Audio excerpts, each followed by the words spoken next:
भारत का सेवा ही बस काम है। सहभागी बन पुण्य कमा लो, सबसे ये आह्वान है। प्रणम्य सागर गुरु महाराज की सोच का ये परिणाम है। सहभागी बन पुण्य कमा लो, सबसे ये आह्वान है, सबसे ये आह्वान है। अरहम योग प्रणेता ने ये पावन दीप जलाया है। साधर्मी का बने सहारा, बीड़ा ये ही उठाया है, बीड़ा ये ही उठाया है। चलो उन्हें खुशियों से मिलाए, बड़ा पुण्य का काम है। सहभागी बन पुण्य कमा लो, सबसे ये आह्वान है, सबसे ये आह्वान है। जीवों के भोजन का प्रबंधन, असमर्थ बच्चों को शिक्षा, रोजगार की करें व्यवस्था, मांगे ना कोई भिक्षा, मांगे ना कोई भिक्षा। अरहम जीव दया भारत बस करती ये ही काम है। सहभागी बन पुण्य कमा लो, सबसे ये आह्वान है, सबसे ये आह्वान है। गाय धरा पे रहे सुरक्षित, गौशाला है बनवाई। जीव जंतु की भोज व्यवस्था सुंदर रूप से करवाई, सुंदर रूप से करवाई। साधर्मी भूखा ना सोए, रखना सबका ध्यान है। सहभागी बन पुण्य कमा लो, सबसे ये आह्वान है, सबसे ये आह्वान है। साधर्मी रोगी के इलाज को हम मिलके हैं करवाते। जाने कितने असहायों को राशन घर में पहुँचाते, राशन घर में पहुँचाते। लक्ष्य हमारा उन चेहरों पे लानी बस मुस्कान है। सहभागी बन पुण्य कमा लो, सबसे ये आह्वान है, सबसे ये आह्वान है। दान धर्म ही साथ जाएगा, बाकी सब तो धोखा है। पुण्य के भागी बन जाओ, ये बड़ा ही पावन मौका है, बड़ा ही पावन मौका है। जुड़ के जीवन सार्थक कर लो, पावन ये अभियान है। सहभागी बन पुण्य कमा लो, सबसे ये आह्वान है, सबसे ये आह्वान है।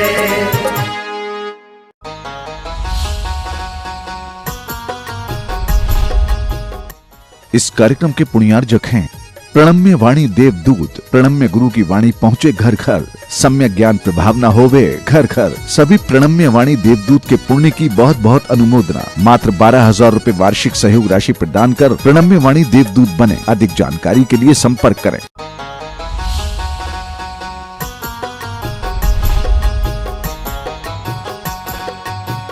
शरीर से हमारी आत्मा का संवेदन है, कपड़े से नहीं है। कपड़े से तो हमारा एक अहम का भाव जुड़ जाता है, लेकिन आत्मा का जो वास्तव में स्व संवेदन भाव आता है वो शरीर के साथ आता है। अब वही शरीर मान लो बहुत बड़ा हो जाए और आत्मा के प्रदेश उसमें ना फैले हो, आत्मा उसमें ना फैली हो, तो वो ऐसी ही हालत होती जैसे शरीर के ऊपर कपड़ा पड़ा है लेकिन वहां तक हमारी कोई पहुंच नहीं है। उस अंग को कोई काट दे, वो अंग कहीं बिखर जाए, कुछ हो जाए, तो उससे फिर शरीर पर प्रभाव नहीं पड़ना चाहिए, उसके जीवन पर प्रभाव नहीं पड़ना चाहिए। लेकिन ऐसा होता नहीं है। आत्मा अगर शरीर से बड़ी हो जाती है तो भी नहीं चलता, आत्मा अगर शरीर से छोटी रह जाती है तो भी नहीं चलता। या यूं कहें कि शरीर अगर आत्मा से बड़ा हो जाता है तो भी नहीं चलेगा, और शरीर अगर आत्मा से छोटा हो जाए तो भी नहीं चलेगा। मान लो आत्मा का कोई एक साइज हमने मान लो एक कांस्टेंट बना लिया, और उससे अगर कहीं छोटा वो हो गया तो क्या करेगा? आत्मा बाहर फैल रही है, शरीर उतना सा, उसके अंदर एक छोटा सा शरीर में जो है उसका बस संवेदन है, और बाकी की आत्मा बाहर फैली हुई है।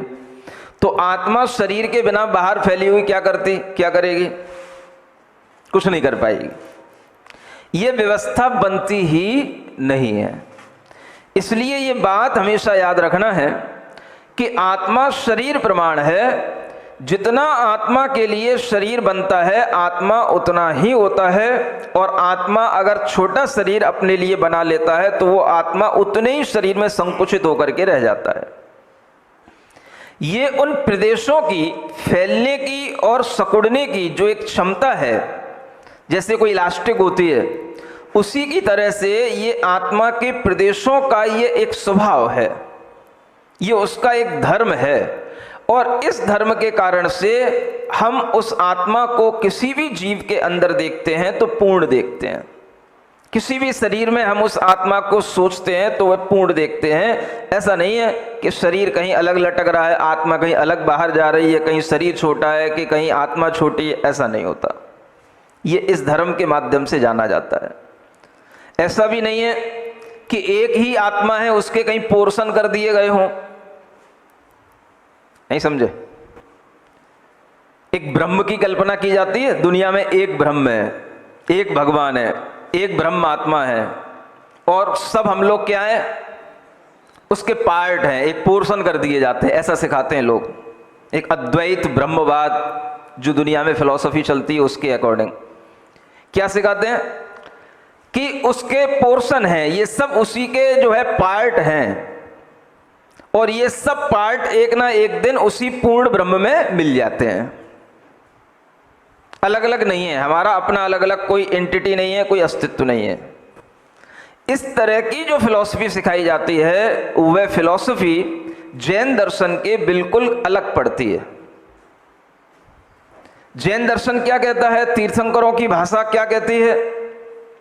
हर जीव स्वतंत्र है, अपने स्व अस्तित्व को अलग अलग रखे हुए है, उसका अस्तित्व किसी दूसरे के अस्तित्व पर निर्भर नहीं है, किसी दूसरे का वो पार्ट नहीं है, वो अपना स्वयं में उसका जीवन है, स्वयं उसके गुण हैं, स्वयं उसका अपना धर्म है, और स्वयं उसका संचालन वह जीव खुद अपने कर्मों से कर रहा है।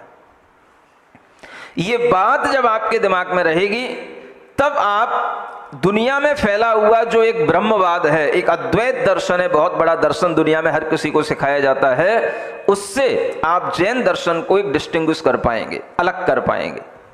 ये बात जब आपके अंदर आएगी तभी आप समझ पाएंगे कि जैन दर्शन की मौलिक विशेषताएं क्या हैं।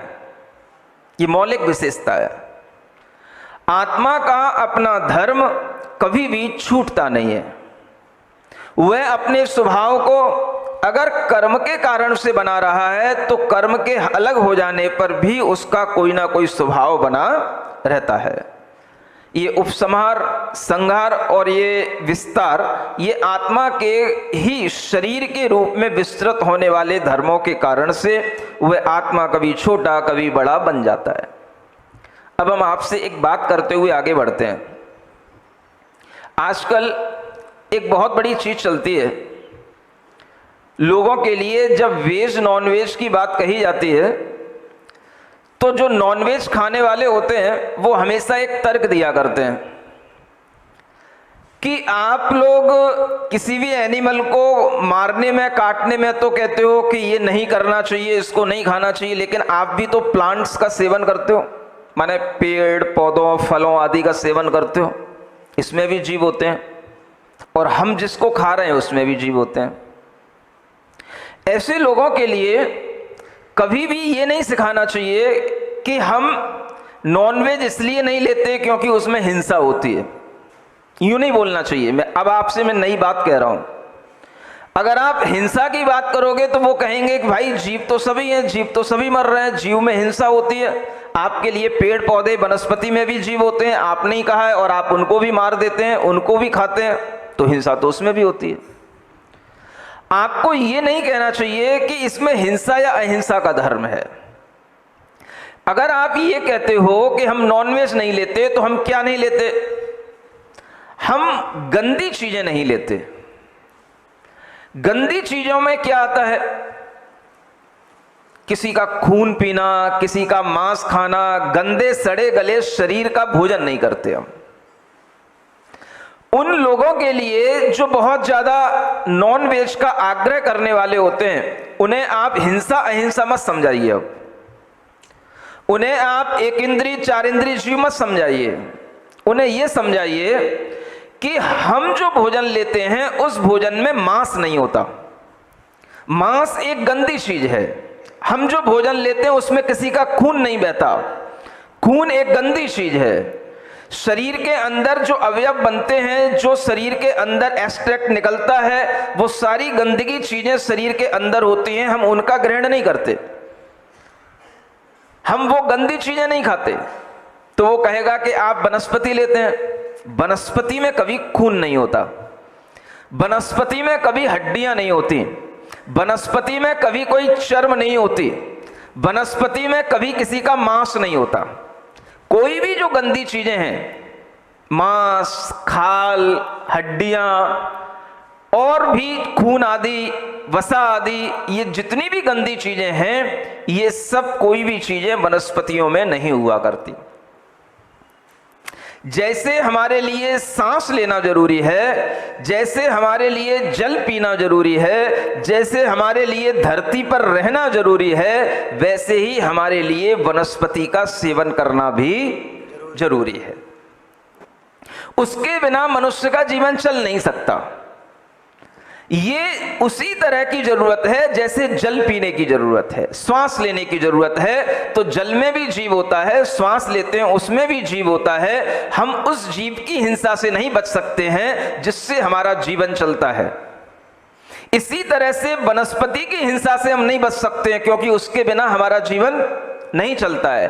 भले ही गेहूं हो, चावल हो, पक गए हों, लेकिन वो भी धान्य के बाद ही पकते हैं।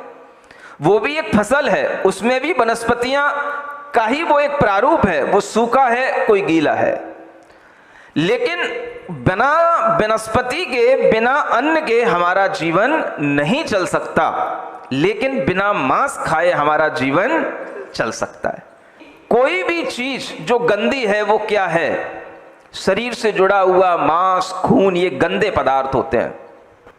अब अगर ये चीजें खाने में आने लग जाती हैं तो आचार्य कहते हैं कि इसके माध्यम से आपके लिए फिर कभी भी आपके मन में, आपके किसी भी तरह से विचारों में शुद्धता नहीं आ सकती। ये एक तर्क अगर आप दे सकें तो इस तर्क के माध्यम से ही लोग समझ पाएंगे। हिंसा का अहिंसा का तर्क देंगे तो किसी को समझ नहीं आएगा।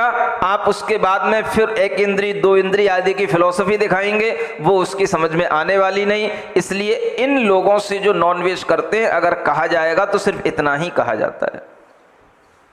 शरीर का जो धर्म है वह धर्म अलग है, और आत्मा का जो धर्म है वो धर्म अलग है। और शरीरों में भी जो वनस्पति हैं, जो जल हैं, इनके जो शरीर हैं, ये शरीर प्योर होते हैं।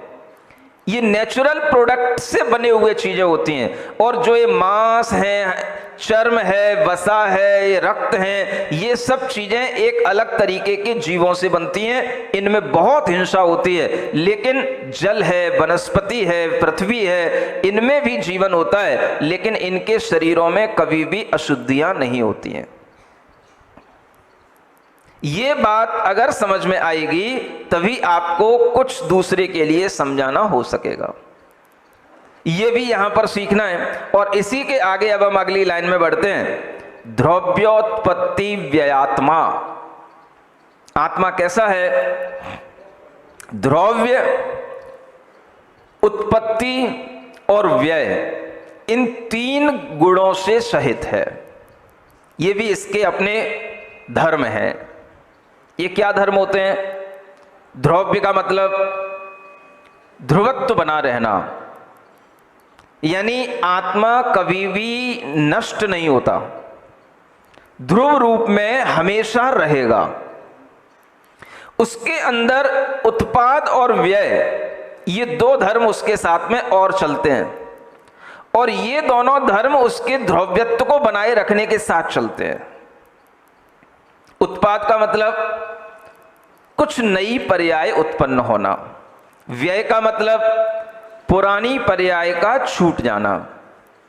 पर्याय का मतलब एक परिणमन, एक चेंज जिसको कहते हैं, माने आत्मा के अंदर भी हमेशा चेंज होता रहता है, और दुनिया का कोई भी पदार्थ होगा उसके अंदर भी हमेशा ये उत्पाद व्यय ध्रुव्य की प्रक्रिया चलती रहती है।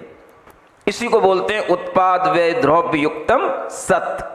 सत माने जिसका एग्जिस्टेंस होता है वह हमेशा इन तीनों गुण धर्मों के साथ चलता है, यानी उसमें पूर्व पर्याय का विनाश भी होता है, नई पर्याय उत्पन्न भी होती है, और वह जो जीव है या कोई भी अजीव है वो ज्यों का त्यों बना भी रहता है। अब हम इसी चीज को अपने शरीर में घटित कर सकते हैं, इसी चीज को हम अपनी आत्मा में घटित कर सकते हैं। शरीर में घटित करना है, आप देखें आपका बचपना था, अभी है, हरकत तो कर सकते हो बचपने जैसी, लेकिन बचपना अभी नहीं कहा जाएगा। आपका बचपन चला गया, शैशव अवस्था आपकी चली गई, शरीर वही था, शरीर तो वही था, उसी शरीर में वह बचपना आया था, उसी शरीर में वो शैशव अवस्था आई थी। अब वो अवस्था चली गई, आपके अंदर क्या आ गया? क्या बोले? युवावस्था आ गई। किसी को वृद्ध नहीं कहना, बुरा लगता है। क्या आ गई? युवावस्था आ गई। सब युवा हैं। तो शैशव अवस्था चली गई, युवावस्था आ गई, लेकिन शरीर तो वही रहा। शरीर में परिवर्तन तो हुआ, बचपन का शरीर अलग था, अब युवावस्था का वही शरीर में जो परिवर्तन हुआ है उसका अनुभव अलग है, लेकिन शरीर तो वही है। जो पिछली अवस्था चली गई इसी को कहते हैं व्यय हो गया। पिछली पर्याय चली गई, जो चली गई अब वो आएगी नहीं। आ जाएगी? बुला पाओगे? वो नहीं आ पाएगी। अब जो आ रही है वो नहीं आएगी, जो आज है वो भी कल नहीं रहेगी, भले ही वो आपको पता पड़े ना पड़े। कितनी ही बारीकी से रोजाना मिरर देखना, शीशा देखना, लेकिन फिर भी आपको पता नहीं पड़ेगा कि आप में क्या चेंजेज आ रहे हैं। और वो चेंजेज आपको अलग से दिखाई देने लग जाते हैं, 5 साल बाद, 10 साल बाद वो आपको दिखाई देने लग जाते हैं। माने वो जो चेंज चलते रहते हैं, हर एक समय पर, हर एक क्षण जो चेंज होते हैं उसको कहते हैं व्यय, उत्पाद, और उसके साथ में जो द्रव्य कॉन्स्टेंटली उसके साथ बना रहता है उसको कहते हैं द्रव्य। ये उत्पाद, व्यय और द्रव्य की प्रक्रिया हमारे शरीर के साथ भी चल रही है। अगर हम इसको अपनी आत्मा के साथ देखें तो ये हमारी आत्मा के साथ भी चल रही है। शरीर में वही आत्मा थी जो बचपन में थी। उस आत्मा के अंदर अगर हम आत्मा को समझेंगे तो कैसे समझ सकेंगे?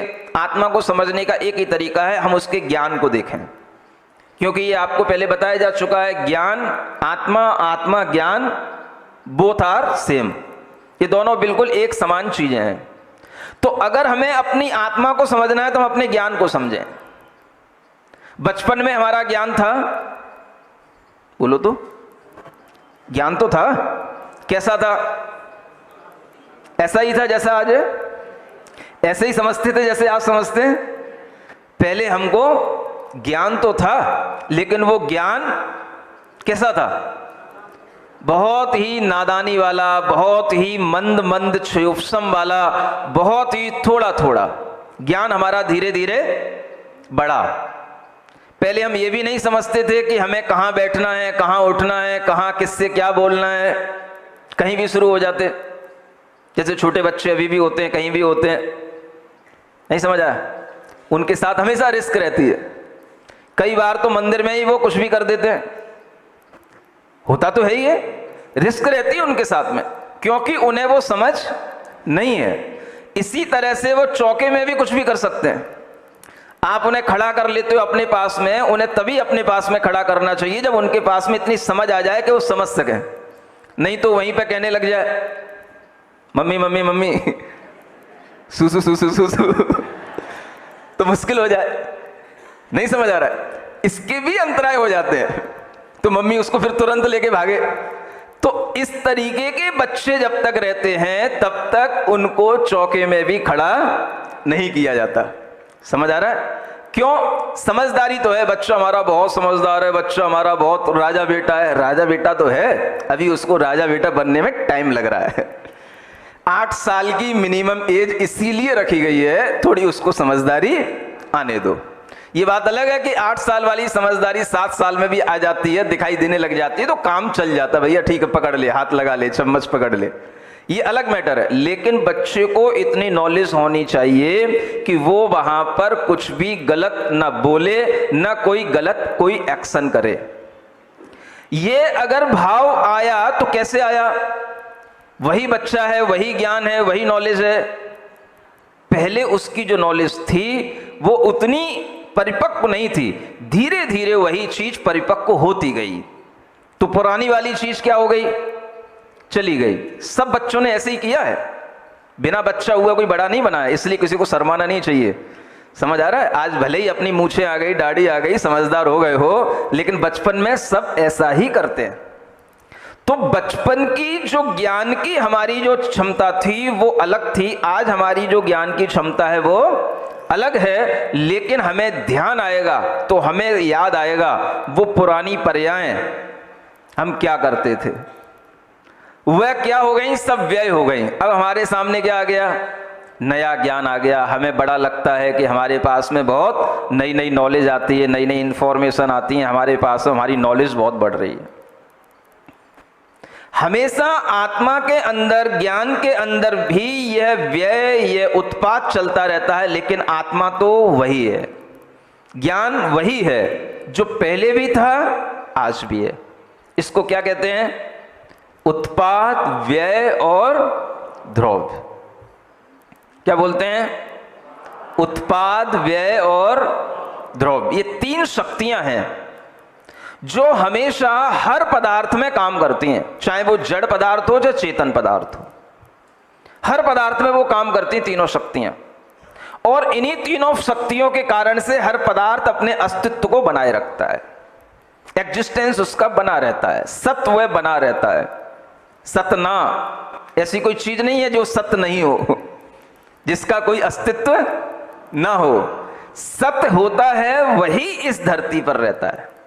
आप कल भी थे, आज भी हैं और कल भी रहेंगे, यही अस्तित्व है, यही सत्य है। लेकिन वो अस्तित्व बिखर सकता है, अलग अलग रूप में जा सकता है। जब कोई चीज बहुत सारी चीजों के कॉम्बिनेशन से बनती है तो फिर उसके अपने अपने अस्तित्व बिखर करके भी अलग अलग रूप में चले जाते हैं। लेकिन अस्तित्व तो हर पार्टिकल का बना ही रहता है। कोई भी पार्टिकल ऐसा नहीं है जो कभी अस्तित्व में दिखाई दे रहा हो, आया हो और वह फिर एकदम से बिल्कुल गायब हो जाए, ऐसा नहीं होता। अदृश्य हो सकता है लेकिन वह पार्टिकल बिल्कुल नष्ट नहीं हो सकता। यह सिद्धांत है जैन धर्म का। इसी को आइंस्टाइन ने कहा कि कोई भी एनर्जी, कोई भी पदार्थ कभी भी नष्ट नहीं होता। यही आइंस्टाइन की थ्योरी है। ये पूरी की पूरी इसी उत्पाद, व्यय, द्रव्य पर लागू होती है। और इसी को हम अपनी भाषा में कहें, जो अपनी व्यवहारिक भाषा में बोलते हैं, भाई कल भी लोग आए थे, आज भी कुछ लोग हैं, कुछ लोग चले भी गए, तो क्या करोगे? अब पूरे चातुर्मास भरे चलता रहेगा। क्या चलता रहेगा? आना जाना लगा रहता है। क्या लगा रहता है? आना जाना लगा रहता है। आप लोग बोलते हो ना, अरे भाई ये आना जाना तो लगा रहता है। आपको पता नहीं कि आपने पूरी थ्योरी बोल दी इसके अंदर, जो जैन दर्शन की थ्योरी है। आना जाना लगा रहता है, माने उत्पाद, व्यय, द्रव्य तीनों हमेशा चलते रहते हैं। आने का मतलब कुछ नया आ जाना, जाने का मतलब कुछ पुराना चला जाना, और लगे रहने का मतलब फिर भी उसमें कुछ लगा रहता है। लगा रहने का मतलब जैसे मान लो यहां पर आदमी लोग हैं, औरतें भी हैं, बच्चे भी हैं, बड़ूए भी हैं, सब हैं। ये रोजाना दिखाई देंगे। भले ही कुछ कहीं चले जाएंगे घूमने, कहीं कहीं के दर्शन करने चले जाएंगे, कहीं कहीं चले जाएंगे, लेकिन आना जाने के बाद में यहां पर ये सब व्यवस्था लगी रहेगी कि नहीं लगी रहेगी? बोलो तो, सब लगे रहेंगे। लगे रहने का मतलब यहां पर हमेशा आदमी भी दिखाई देंगे, औरतें भी दिखाई देंगी, बूढ़े भी दिखाई देंगे, बच्चे भी दिखाई देंगे, युवा भी दिखाई देंगे, सब दिखाई देगा और सब आना जाना करते भी रहेंगे। इसका नाम क्या है? उत्पाद व्यय द्रव्य युक्तम सत। ये सत है, अस्तित्व है, बना रहेगा। ये अस्तित्व कैसे बना रहेगा भाई? महाराज की सभा चल रही है, रोजाना महाराज का उपदेश होता है, रोजाना क्लास चलती है, ये सत है। ये क्या है? सत है। लेकिन उस क्लास में रोजाना लोग वही रहते हो जरूरी नहीं है। कोई कभी छुट्टी ले जाएगा, कोई कभी नया आ जाएगा, लेकिन फिर भी ये क्लास तो चलती रहेगी। ऐसे बहुत कम लोग मिलेंगे जिन्हें अवार्ड दिया जाए दिवाली के दिन, जिन्होंने कभी कोई क्लास मिस ना की हो। ऐसे लोगों को दिवाली के दिन एक विशेष अवार्ड देना, कमेटी से घोषणा कर देना। नहीं समझे? कम से कम सुबह का जो उपदेश होता है, जो प्रवचन होता है, वो मिस ना किया जाए। अपने किन्हीं शारीरिक कारणों से अगर कुछ हो जाए, चलो उसको भी छूट दे देना। महिलाओं के कुछ शारीरिक कारण होते हैं, पुरुषों के भी लिए कभी कभार अगर कोई विशेष बीमारी आ जाए तो अलग बात है, लेकिन सामान्यतया भी उसका एक रेशियो निकाला जा सकता है कि किसने कितनी क्लास 5 महीने के अंदर मिस की। सुन रहे हो? एक बनाया अच्छी व्यवस्था। हाँ, जो रेगुलर स्टूडेंट होते हैं उनको अलग तरीके का प्रॉफिट मिलता है, उनको अलग तरीके की उनकी प्रेजेंस का ही एक बहुत बड़ा बेनिफिट दिया जाता है, और वो होना भी चाहिए। तो रेगुलर स्टूडेंट बनने की कोशिश करो। समझ आ रहा है? बाकी तो सब आना जाना लगा रहता है। आज ही दिल्ली वाले दिख रहे हैं, कल ना दिखेंगे, फिर कभी आ जाएंगे, फिर ना दिखेंगे। ये आना जाना तो चलता रहता है, लेकिन सभा का अस्तित्व तो बना रहना चाहिए। सत्य ये है, क्या है कि ये उपदेश की सभा, ये सुबह के प्रवचन की सभा तो चलती रहेगी। इस तरीके का विचार आने का नाम ही है कि हम उस सिद्धांत से जुड़ रहे हैं जो हमें तीर्थंकरों ने दिया, उत्पाद व्यय द्रव्य युक्तम सत। अब ये बात हमें संसारी जीवों में तो समझ में आती है। अब हम बात कर रहे थे मुक्त जीवों की। अब मुक्त तो एक बार मुक्त हो गए, एक बार सिद्ध बन गए। एक बार सिद्ध बनने के बाद भी उनमें ये धर्म क्या घटित होता है कि नहीं होता है, ये एक सोचने की चीज है। अब उनमें उत्पाद क्या? कोई नई नॉलेज तो आएगी नहीं, कोई नया शरीर तो उनका बनेगा नहीं। अब उनमें उत्पाद नया क्या? व्यय कोई पुरानी चीज का तो होगा नहीं। वो एक बार सिद्ध बन गए तो सिद्ध बन गए, एक बार शुद्ध हो गए तो शुद्ध हो गए। आपको ये ध्यान रखना है, पदार्थ चाहे शुद्ध हो चाहे अशुद्ध हो, उसमें उत्पाद व्यय द्रव्य ये तीनों शक्तियां कायम है।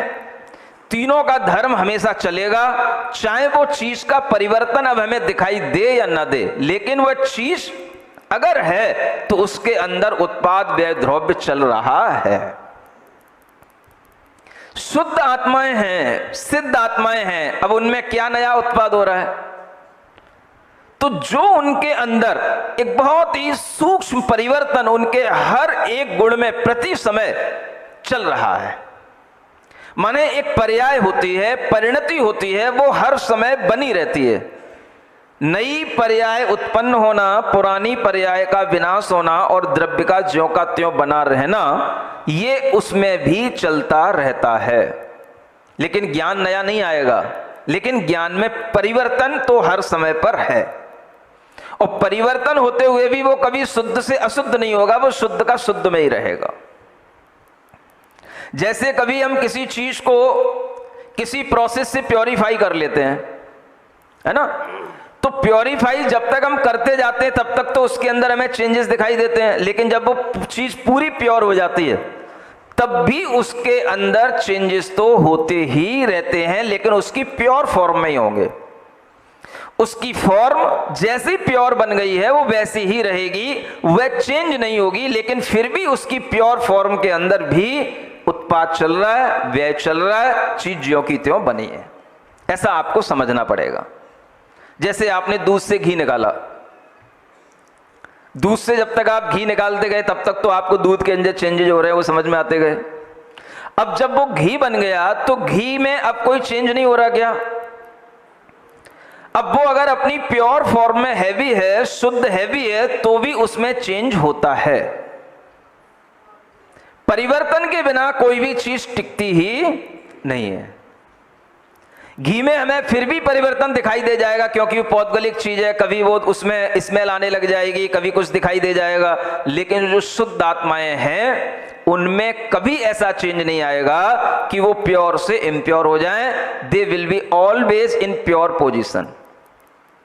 वो हमेशा एक ही उसी प्योर स्थिति में रहेंगी और उनके लिए किसी भी तरह का उत्पाद व्यय द्रव्य होते हुए भी व्यय किसी भी तरह से उनकी सिद्ध पर्याय का नहीं होगा। लेकिन उस सिद्ध पर्याय के अंतर्गत आत्मा के जो गुण हैं, ज्ञान, सुख आदि, वो सभी हर समय परिवर्तनशील हैं। ये जानना पड़ेगा। समझ आ रहा है? अब आपसे कोई पूछे भाई सिद्धों में क्या उत्पाद व्यय द्रव्य, तो कहना हम समझ तो सकते हैं लेकिन अब समझा नहीं सकते हैं। तो कहना कैसे समझ में आएगा? बोले क्लास में आया करो, सुबह बैठा करो, तुम्हें वहीं पे आकर के समझ लिया करो। अगर वहां बैठोगे तो कुछ समझ में आएगा, वरना कुछ समझ में नहीं आएगा। नहीं समझ में आया? अब हमने आपको इतनी देर समझाया और समझाने के बाद भी आपको कितना समझ में आया? भाई उसमें परिवर्तन होता है, शुद्ध शुद्ध ही रहता है। अब यही चीज समझने की है और ये चीज अगर आपको समझाने में नहीं आती है तो देखो, आप जो लोग यहां बैठेंगे उनकी समझ में तो आ जाएगा कि हाँ जो कहा जा रहा है वो समझ में आ गया, लेकिन हम उसको एक्सप्लेन कर पाए दूसरे के लिए कोई जरूरी नहीं है। यही चीज हमारे लिए इस उपदेशों के माध्यम से लाभदायक सिद्ध होती है। माने उपदेशों को सुनने का, गुरुओं की सन्निधि में बैठने का यही लाभ होता है कि हमें कम से कम अपने लिए तो सब समझ में आ जाता है, हम चाहे दूसरों को समझा पाए या ना समझा पाए। लेकिन कई लोगों की ये परेशानी होती है, जिन लोगों के लिए दूसरों को समझाने की आदत पड़ती है तो वो हर चीज दूसरों को समझाने के लिए ही समझते हैं। बोले हमें क्या समझना, हम तो सब समझे समझाए।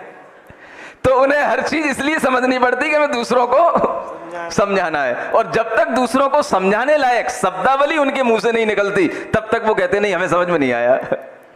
समझ में तो आया लेकिन आप समझा नहीं पा रहे हैं, ये भी आपको समझ में आ जाना चाहिए। इसका नाम ही समझदारी है। तो अब आपसे कोई पूछे सिद्धों में उत्पाद व्यय द्रव्य होता है, आप मानते हो कि नहीं, आपको समझ में आता है कि नहीं, तो क्या बोलोगे? आता है। सिद्धों में उत्पाद व्यय द्रव्य होता है कि नहीं होता? होता है। कैसे होता है? क्या बोलोगे? बोले वो शुद्ध है, शुद्ध रूप में ही होता है। अब शुद्ध का शुद्ध में ही होना भी अपने आप में चेंज होने के साथ में बना रहना, यही उनका उत्पाद व्यय द्रव्य गुण के साथ में चला करता है। ऐसी सिद्धों की हम यहाँ पर भक्ति करते हुए उनके गुणों का स्मरण करते हैं।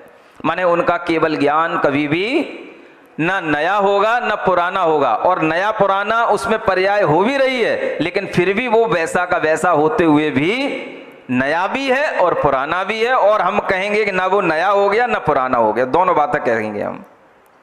अभी दोनों बातें कैसे कह दी? इसी का नाम है अनेकांत दर्शन नय विवक्षा। द्रव्यार्थिक नय से किसी पदार्थ में कोई नया पुरानापन नहीं आता, पर्यायार्थिक नय से उस पदार्थ को नया और पुराना कहा जाता है। इसको भी समझने के लिए आपको अभी क्लासें और अटेंड करनी पड़ेंगी, कहीं दूसरे की नहीं, यहीं पे भी अगर करते रहोगे समझ में आ जाएगा। ये द्रव्यार्थिक नय क्या है, पर्यायार्थिक नय क्या है, कभी फिर डिटेल में बताएंगे। अभी इनको याद रखना, ये शब्द भी ध्यान रखना कि आखिर हमें ये शब्द सुनने को मिले हैं तो कभी इनका हम अक्षर से अर्थ भी समझेंगे। यानी द्रव्यार्थिक नय से किसी पदार्थ में कोई चेंज नहीं होता, और पर्यायार्थिक नय से हर पदार्थ में चेंज होता है। तो ये अनेकांतवादी जो स्यादवादी लोग होते हैं, ये हर उल्टी चीज को कहेंगे, दोनों तरह की चीजें कहेंगे और दोनों तरह की चीजों को सिद्ध भी करेंगे। इसी का नाम स्यादवाद है। पदार्थ में चेंज होता भी है और पदार्थ में चेंज नहीं भी होता है, हम दोनों कहेंगे और दोनों चीजें बिल्कुल सही होंगी। जिनको स्यादवाद नहीं आता, अनेकांत नहीं आता, उनकी खोपड़ी घूमेगी, और जिसको आता है उसकी बिल्कुल नहीं घूमेगी, वो दूसरों को घुमाएगा सिर्फ। समझ रहे हो? खोपड़ी घूम रही है क्या? नहीं घूम रही? यूं तो कहना पड़ेगा घूम रही है। कैसे घूम रही है? आपको सिर्फ इतना ही सुनना है, इतना ही समझना है, कोई भी पदार्थ अगर अपने अस्तित्व को बनाए रखता है तो किस नए से? द्रव्यार्थिक नए से। और किसी भी पदार्थ में नया पुरानापन होता है तो किस नए से? पर्यायार्थिक नए से। बस इतना आपको समझना है।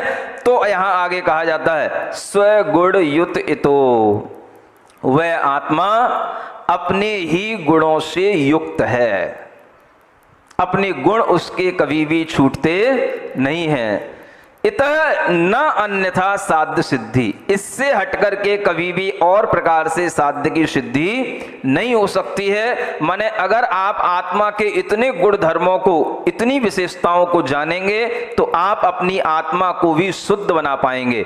शुद्ध बनाने का नाम ही साध्य की सिद्धि कहलाती है। साध्य क्या है हमारे लिए? अपनी आत्मा को शुद्ध बनाना, ये साध्य है।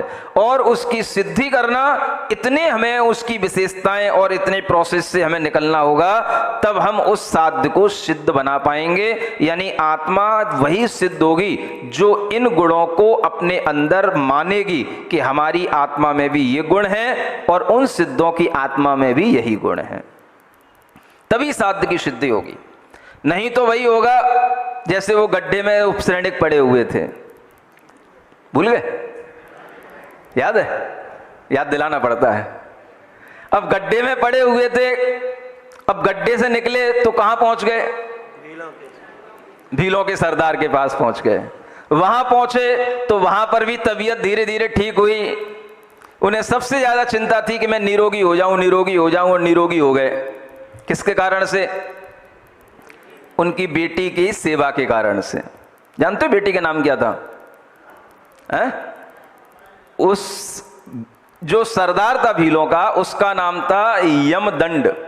क्या नाम था? और उसकी बेटी का नाम था तिलकावती। हाँ, सुन तो लो, भले ही अपनी बेटी का नाम मत रखना ऐसा कि तुम क्यों रखोगे भला भीलों की बेटी के नाम? है त्रिशला तो रख लोगे चंदना भी नहीं रखते, कोई नाम ही नहीं रखता ऐसे अच्छे अच्छे नाम। प्रभावती, मृगावती, ये भी नहीं रखते। क्यों? सब ओल्ड टाइप के लगते हैं। क्या न्यू टाइप के हैं? बस आसी, ईसी, ईसिका, आसिका, आसिका, मासिका, बस ये सब अच्छे लगते हैं जिन नामों के कोई अर्थ होते हैं वही नाम अच्छे लगते हैं। उसकी बेटी का नाम क्या था? तिलकावती। देखो नाम भी कभी कभी कैसे काम कर जाते हैं। तिलकावती का मतलब होता है जो सभी स्त्रियों में तिलक के समान, माने सिरमौर सिद्ध हो जाए, उसका नाम क्या है? तिलकावती। जैसे कभी तिलक चंद कोई नाम मिल जाता है। हाँ, माने कभी कभी नाम भी काम के अनुरूप मिल सकता है। भाई वो सभी आदमियों के बीच का कोई प्रतिष्ठित व्यक्ति बन गया, अध्यक्ष बन गया, सभी आदमियों का सिरमौर हो गया, वो क्या हो गया? तिलक चंद। त्रिलोकी चंद तो मिल जाता है ऐसे ही उसका नाम क्या था? तिलकावती। अब देखो एक सामान्य से भील की बेटी का नाम क्या था? तिलकावती। अब वो राजा उपश्रेणिक की उसने सेवा की। सेवा करने के बाद में राजा निरोग हो गए, और राजा के निरोग होने के बाद में राजा के मन में उसकी सेवा करते करते ऐसा अनुराग पैदा हो गया कि राजा सोचने लगे ये बेटी, इसकी पुत्री मुझे मिल जाए।